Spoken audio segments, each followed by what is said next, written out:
네, 코로나19 신규 확진자 수가 일주일 만에 300명대로 줄었습니다. 그러나 검사 건수가 적은 휴일 영향이 반영된 것으로 확산세가 진정된 것으로 보기는 어려운 상황입니다. 이런 가운데 정부는 잠시 뒤 2분기 일반 국민 대상 백신 접종 계획을 발표합니다. 오늘 관련 내용 김윤 서울대 의대 의료관리학과 교수와 짚어보겠습니다. 어서 오십시오. 안녕하십니까. 네, 백신 접종 얘기부터 좀 오늘은 먼저 하도록 하겠습니다. 잠시 뒤에 이제 그 2분기 접종 계획 발표할 텐데 우선 접종 대상으로 누가 포함돼야 하느냐. 물론 나이가 많으신 분들, 그러니까 지금 거론되고 있는 건 75세 이상이 우선적으로 접종이 돼야 된다. 뭐 그 얘기가 제일 많이 나오는 것 같고, 뭐 그 전에 사실 언급됐던 그런 부분들이 있습니다. 뭐 직군이나 뭐 항공사 승무원이라든지 뭐 학교 선생님이라든지 뭐 이런 게 종합적으로 발표가 될 텐데요. 일단 우선 접종 대상으로 누가 포함돼야 된다고 생각을 하시는지요, 교수님께서? 최우선은 이제 1분기에 접종을 하기로 예정됐다가 아스트라제네카 백신을 고령층에 접종을 유보하면서 접종이 시작되긴 했지만 아직 완성되지 못한 요양원, 요양시설, 요양병원 등에 이제 입원해 있는 고령층 환자에 대한 접종이 최우선일 것 같습니다. 예. 그리고 그와 비슷하게 이제 뭐 주간보호시설이나 이런 복지시설, 장애인 시설 등의 종사자 그런 시설에 입소해 있는 분들이 우선순위가 가장 높을 것 같고요. 그 다음이 이제 고령층이고 고령층 중에서도 이제 연세가 많은 분들 정부는 75세 이상을 우선 접종 대상자로 고려하고 있는 것 같습니다. 그리고 이제 학교를 개학하면서 특히 이제 유치원, 뭐 저학년, 어린이집의 교사들을 대상으로 한 접종도 동시에 고려를 하고 있는 것 같고요. 승무원처럼 말씀하신 것처럼 이제 특수 직군에 대한 일부 접종도 포함이 될 것 같습니다. 네. 일단 1분기에는 아스트라제네카 백신이 주를 이뤘고 또 의료진 대상으로는 화이자 백신 접종이 이루어졌잖아요. 2분기에도 아스트라제네카 백신 접종이 주를 이루게 되겠습니까? 현재 그 공급이 확정된 물량이 주로 아스트라제네카 백신이기 때문에 아마 아스트라제네카 백신 중심의 물량 공급이 될 것 같고 정부가 이제 2분기까지 1,200만 명에게 접종을 하겠다고 하는 것으로 밝힌 것을 볼 때는 이미 확정된 아스트라제네카 백신 물량 이외에 추가로 들어오는 다른 백신 물량이 있는 것 같습니다. 그래서 그것까지를 포함해야 1,200만 명이 되기 때문에 그거는 이제 아마 그 추가적으로 접종 대상이 결정될 것 같습니다. 아스트라제네카는 일단 국내 SK 바이오사이언스 공장이 있기 때문에 자체 생산을 하고 있지만 다른 추가적인 백신들이 우리나라에 들어올 때 수급에 문제는 없을지 이 부분도 좀 우려되는데요. 지금 파이자 백신이 이미 이제 항공 이송을 통해서 들어왔기 때문에 파이자나 모더나가 들어온다면 하면 똑같은 방식으로 이제 들어오게 될 것 같고요. 혹시나 이제 노바백스가 그 추가 공급이 된다고 하면 그건 이제 국내 역시 생산 공장을 가지고 있기 때문에 국내에서 조달이 가능할 것 같습니다. 그 얀센이나 모더나 같은 경우는 괜찮겠습니까? 얀센은 아스트라제네카 백신과 마찬가지로 상온에서 보관 유통이 가능한 백신이고요. 모더나는 파이자처럼 냉동 유통이 돼야 되는 건데 파이자는 지금 영하 70도, 75도가 적정 온도지만 모더나는 마이너스 20도라서 일반 냉동고를 사용할 수 있는 점에 이점이 있습니다. 알겠습니다.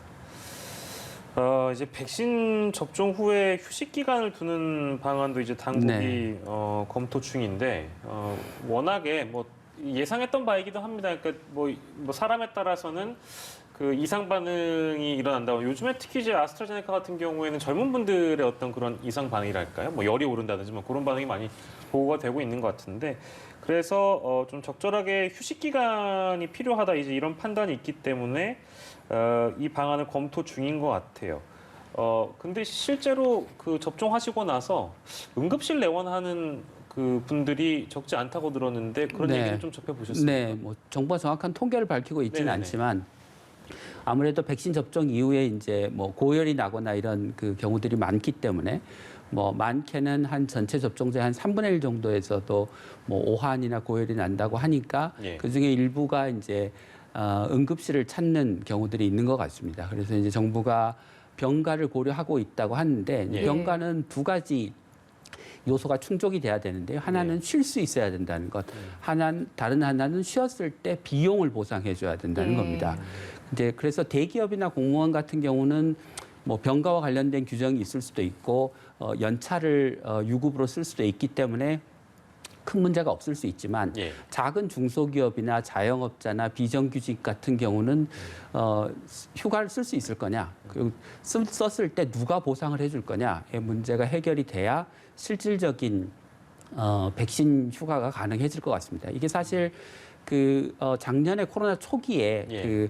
아프면 쉴 수 있는 유급병가를 도입하자는 얘기가 한참 있었는데 사실 그와 그 내용이 완전히 같은 거거든요. 근데 그때는 안 된다고 했다가 지금은 된다고 하면 그게 무슨 얘기일까라는 생각이 들긴 합니다. 예. 네, 일단은 정부가 이런 대책을 내놓은 게 백신 접종을 좀 원활하게 하려는 유인 기전인 것 같기도 한데 지금 해외에서도 백신을 맞고 몸에 이상 반응이 나타나면 이렇게 휴가를 주는 제도가 있습니까?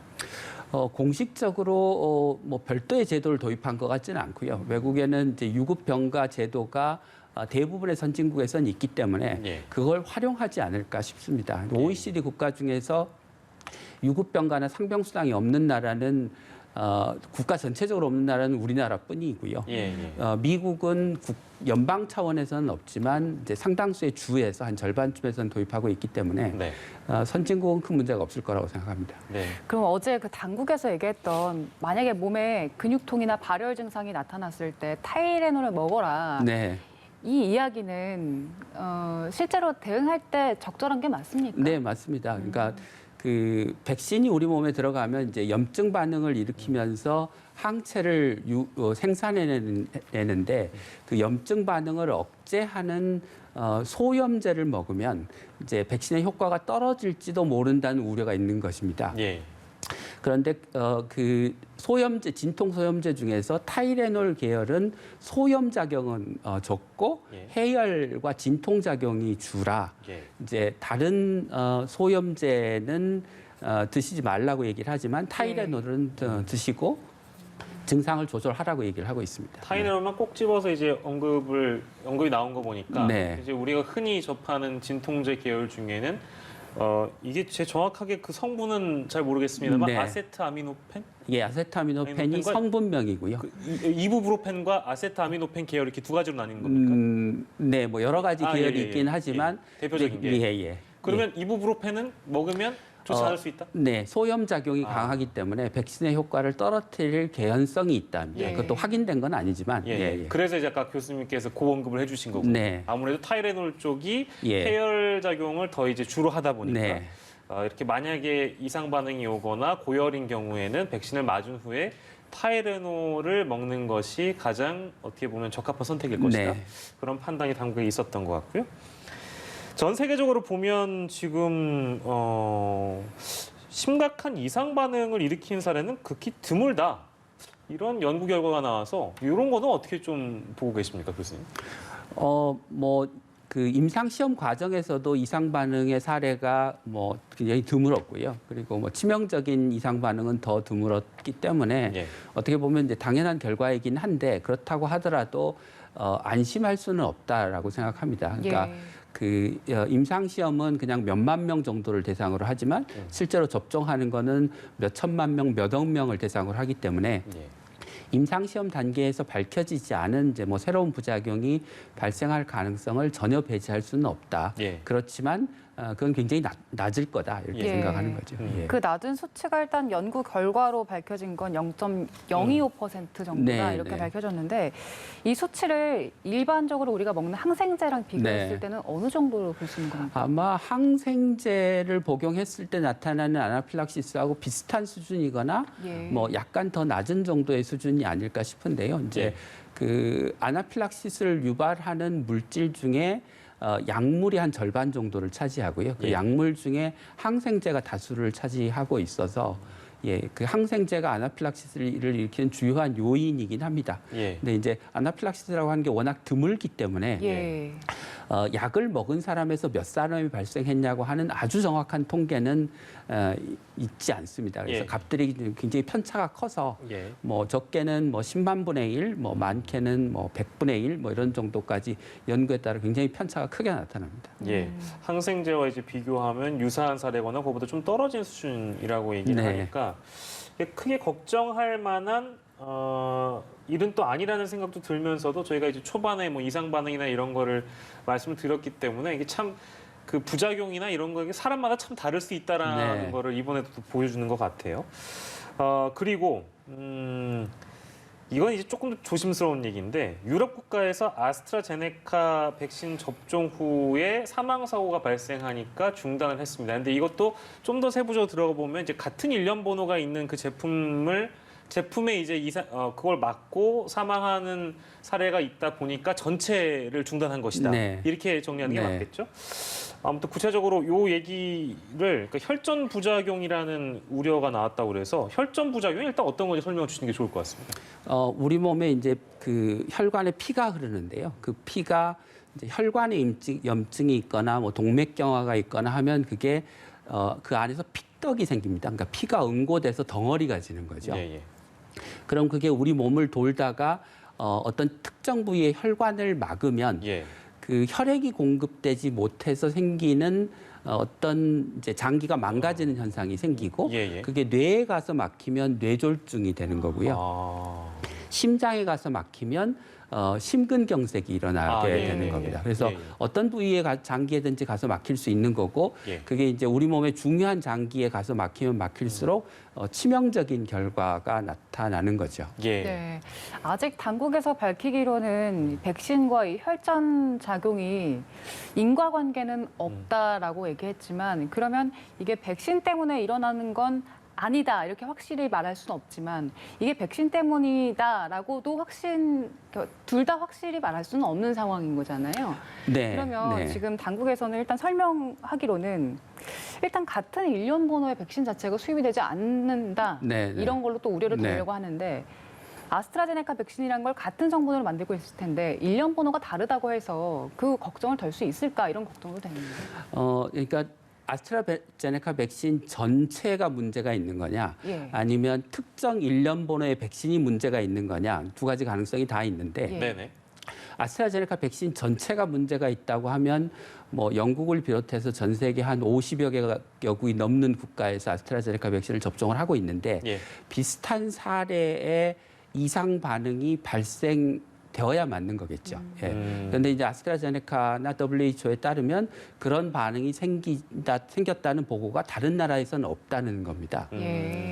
그러면 아스트라제네카 백신 전반이 문제가 있을 가능성은 별로 없는 거죠. 근데 이제 오스트리아나 덴마크에서 특정 일련 번호의 백신을 접종한 다음에 혈전이 발생한 사건들이 있었기 때문에 혹시 일련 번호의 백신들이 문제가 있을 수는 있어서 그런 가능성을 이제 배제하기 위해서는 우리나라에 들어온 적이 있냐 그 일련 번호가 그것도 없다라고 하면 전체적으로 별 문제가 없고 특정 일련 번호가 문제가 있다고 하더라도 우리한테는 영향이 없다 이렇게 얘기할 수 있는 거죠. 뭐 이제 WHO와 마찬가지로 이제 우리 입장에서도 아스트라제네카 백신을 중단할 이유가 지금 딱히 당장은 없는 것인데 그렇다면요. 모르겠습니다. 이제 상황이 어떻게 달라질지 모르겠습니다만 이제 일부 유럽 국가들이 지금은 잠정적으로 사용 중단을 발표한 상황이지만 나중에 이제 그 어떤 혈전 부작용에 대한 뭐 인과관계라든지 이런 것들이 좀 더 확실해지고 뭐 그 일부 중단한 일부 유럽 국가들 내부적으로 판단하기에 이건 속행을 해도 되겠다라고 판단이 들면 얼마든지 다시 이제 다시 접종을 재개할 수 있는 그럴 거겠죠? 가능성이 높다고 생각합니다. 지금은 이제 혹시나 해서 접종을 중단한 상태인 거지 어떤 확신을 가지고 이게 백신의 이상 반응일 거다라고 생각해서 중단한 건 아닌 상태라서. 이 혈전 부작용으로 인해서는 우리 몸에 구체적으로 어떤 반응들까지 나타날 수가 있습니까? 그러니까 앞서 말씀드린 것처럼 우리 몸에 그 혈액을 공급하는 어떤 부위의 혈관을 막느냐에 따라서 증상이 달라지는 거죠. 심근경색이나 뭐 뇌졸중이나 또 뭐 콩팥을 가서 막히면 콩팥이 망가지기도 하고 어떤 부위의 장기든지 망가질 수 있습니다. 이제 그 부작용이 어느 부위에 생기느냐에 따라서 그 부작용 명칭이 달라질 수 있는 것이고요. 자, 그리고 거리두기 얘기를 저희가 좀 해볼 텐데 5인 이상 사적 모임 금지 지침이 다소 완화된 부분이 있습니다. 유지된 부분이 이제 단계적으로는 이제 유지가 된 상황인데 이게 걱정하시는 분들은 이거를 그래도 일부 가족 모임이나 이런 곳에서 확진자가 발생하지 않는 것이 아닌데 이 부분을 풀어줬다가 혹시나 또 이것이 원인이 되는 게 아닌가 이제 이런 우려를 하고 계신 것 같아요. 어떤 말씀 좀 주시겠습니까? 그래서 이제 정부가 지금이 굉장히 위험한 상황이다. 거리두기 체계를 개편할 수 없다. 다중이용 시설이 여전히 감염에서 중요한 통제 관리의 예, 예. 대상이다. 이렇게 얘기를 하면서 또 5인 이상의 모임에 일부 예외를 두는 게 물론 가족이 하는 겁니다. 네, 약간 앞뒤가 안 맞는다는 생각이 들고요. 예. 좀 너무 부분적이라서 이게 무슨 의미를 갖는 그 조치인지를 좀 예. 이해하기는 어렵습니다. 약간 좀 생뚱맞은 조치라는 느낌이 듭니다. 왜 갑자기 이것만 허용을 해주지? 이런 생각이 들어서 예. 전반적인 거리두기 체계가 지금 굉장히 효과를 발휘하지 못하고 있는데 전반적인 체계를 놔두고 굉장히 부분적인 부분에서 완화를 해준다는 게 지금 예. 시점에서 어떤 의미인지 잘 모르겠습니다. 예. 네. 네, 오늘 코로나 대담은 서울대 의대 의료관리학과 김윤 교수와 함께했습니다. 고맙습니다.